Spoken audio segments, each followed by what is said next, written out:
Can I limit contact with the male relative I have inappropriate feelings for while maintaining family ties? Wow. Yes.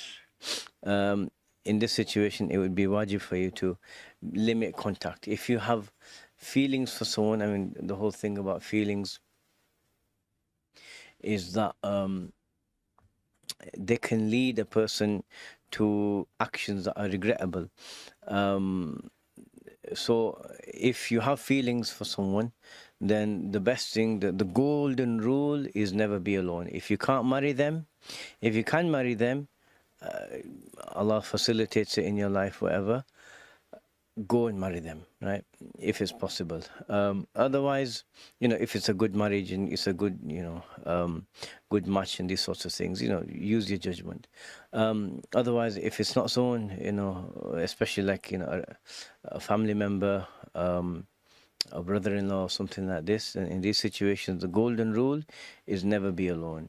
Alhamu maut, the Prophet said, sallallahu alaihi wasallam, that the wife's relative is, like the brother-in-law, you can consider it, is death. Right? Why? Because someone like that you won't be suspicious of them.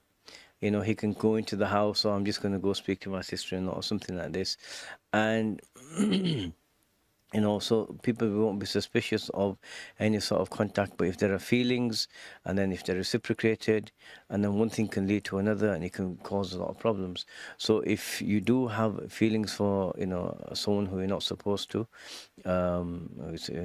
you can't control your feelings always, right?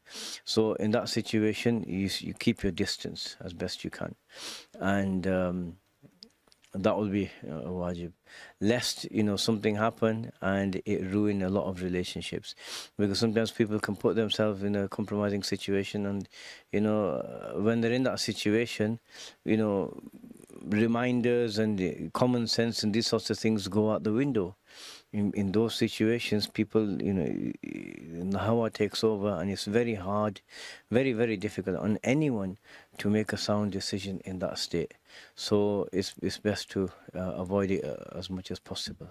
La ilaha illallah Muhammad Rasulullah.